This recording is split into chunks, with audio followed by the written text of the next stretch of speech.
2024-25 শিক্ষাবর্ষের একাদশ শ্রেণীতে ভর্তির আবেদনে পিন সমস্যার সমাধান নিয়ে নতুন একটা আপডেট প্রকাশ করা হয়েছে। যে আপডেটের মাধ্যমে জানানো হয়েছে কিভাবে তোমরা এই পিন সমস্যার সমাধান করবে। আজকের ভিডিওতে তোমাদেরকে দেখিয়ে দিব। এর সাথে নতুন কয়েকটা তথ্য জানানো হয়েছে, সেই তথ্যগুলো শেয়ার করব। সো সম্পূর্ণ ভিডিওটি দেখবে।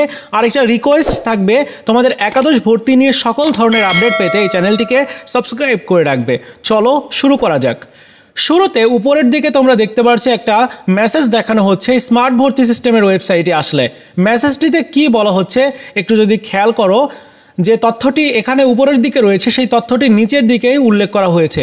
এই যে এখানে দেখতে পাচ্ছ বলা হচ্ছে যে গত 29 মে 2024 তারিখ হতে 30 মে 2024 তারিখের মধ্যে SMS এর গেটওয়ের সমস্যার কারণে যারা সাইন আপ করা সত্ত্বেও SMS পাননি এবং লগ ইন করতে পারেননি তাদেরকে পুনরায় সাইন আপ প্রক্রিয়া সম্পূর্ণপূর্বক লগ ইন করতে অনুরোধ করা হলো। অর্থাৎ বাসায় বসেই তুমি তোমার পিন সমস্যার সমাধান করতে পারবে। সেক্ষেত্রে তোমাকে বোর্ডে যেতে হবে না। গতকালকে আপডেটে বলা হয়েছিল যে বোর্ডে যেতে হবে, কিন্তু এখন আর নতুন করে আপডেট আবার দেওয়া হয়েছে, ওয়েবসাইটেই নিয়মটা দিয়েছে।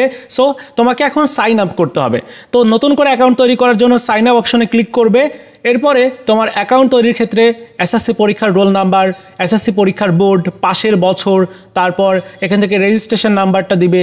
এরপর মোবাইল নাম্বার দেওয়ার ক্ষেত্রে গ্রামীণ সিমের যে নাম্বার সেটি ব্যবহার করার ট্রাই করবে, কারণ গ্রামীণ সিমে পিন নাম্বার খুব সহজেই চলে আসছে। কিন্তু অন্যান্য অপারেটরের ক্ষেত্রে হয়তো সব কিছু ঠিক করে দেওয়া হয়েছে, তবে তোমরা গ্রামীণ সিমের নাম্বার দেওয়ার ট্রাই করবে। তো মোবাইল নাম্বার দিবে, কনফার্ম মোবাইল নাম্বার দিবে। এরপর আমি পড়েছি এবং বুঝতে পেরেছি এখানে ক্লিক করবে। ওকে, অনেক সময় দেখা যাবে যে যদি আগে যে পূর্বে তুমি অ্যাকাউন্ট তৈরি করার জন্য মোবাইল নাম্বারটা দিয়েছিলে ওই মোবাইল নাম্বার ছাড়া নিচ্ছে না, তাহলে ওই মোবাইল নাম্বারটা দিবে, ঠিক আছে? আর যদি নতুন মোবাইল নাম্বার দেওয়া যায় সেক্ষেত্রে তুমি দিতে পারবে। এবার চলো পরবর্তী আপডেটগুলো সম্পর্কে জেনে নেওয়া যাক।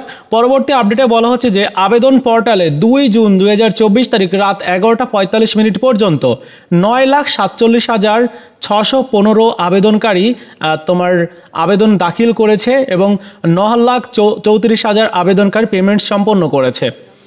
সো এই হচ্ছে সর্বশেষ আপডেটগুলো। আশা করি তোমাদেরকে জানাতে পেরেছি এবং এই সংক্রান্ত আরও অন্য কোনো আপডেট যদি পাই অবশ্যই তোমাদেরকে জানাবো। সো এই ছিল আজকের মতো ভিডিও। দেখো এভাবে সমাধান হয় নাকি। যদি সমাধান না হয় তখন তোমাকে বোর্ডেই যেতে হবে, তাছাড়া করণীয় কিছুই নাই। কারণ বোর্ড ছাড়া তুমি কোনোভাবেই কিছু করতে পারবে না। চাইলে বোর্ডের যে নাম্বারগুলো রয়েছে সেগুলোতে ফোন দিয়ে দেখতে পারো, সেক্ষেত্রে হতে পারে সেখান থেকেও তুমি সমাধান পেয়ে যেতে পারো। তোমাকে বোর্ডে সরাসরি যেতে হবে না, কারণ অনেকেই গ্রামের শিক্ষার্থী আছে, তাদের বাসা থেকে বোর্ডের দূরত্ব অনেকটা এবং যেতেও যাতায়াত ভাড়া রয়েছে। তারপর আরও কোথায় যেতে হবে, কিভাবে কি করতে হবে, এগুলো নানা ধরনের প্রবলেম, ভোগান্তির বিষয়। সো এগুলো তোমার দরকার নাই। আপাতত এখন যে আপডেটটা দেওয়া হয়েছে সেই আপডেটের অনুযায়ী তুমি কাজ করো, দেখো হয় কি না। যদি না হয় তাহলে তোমাদেরকে প্রত্যেককে বলছি ওয়েট করার জন্য। তাহলে দেখবে যে আরও নতুন কয়েকটা আপডেটের মাধ্যমে তোমাদেরকে আবারও সুযোগ দেওয়া হচ্ছে। বোর্ডে যাওয়ার দরকার নাই। আর যারা বিশেষ প্রবলেম পড়েছো, যেমন মোবাইল নাম্বার ভুল হয়েছে, যাদের মোবাইল নাম্বার ভুল হয়েছে তোমাদের বোর্ডেই যেতে হবে, তাছাড়া কোনো উপায় নাই। আর যাদের আবেদন আবার অন্য কেউ করে নিয়েছে এরকম শিক্ষার্থীকেও কিন্তু আবার বোর্ডে যেতে হবে। এর বাইরে তুমি এখান থেকে কোনো সমাধান পাবে না বা কারো কাছ থেকে সমাধান পাবে না। বোর্ডে চলে যেতে হবে, বোর্ড থেকে তুমি সমাধানটা করে নিতে পারবে। আর পিন সমস্যার জন্য তোমার আপাতত যে সিস্টেমটা দেওয়া হয়েছে, সাইন আপ করতে বলা হয়েছে, সাইন আপ করো। যদি না সমস্যার সমাধান হয় তাহলে অপেক্ষা করো। হ্যাঁ, পরবর্তী আপডেটে হয়তো আরও কিছু আপডেট দিয়ে ঠিক করে দেওয়া হবে এবং দেখা যাবে অন্য কোনো সিস্টেমে তোমার পিনটা আবার পুনরুদ্ধার তুমি করতে পারবে। তো এই ছিল আজকের মতো ভিডিও। দেখা হচ্ছে নতুন ভিডিওতে। ভালো থাকো সবাই, ধন্যবাদ।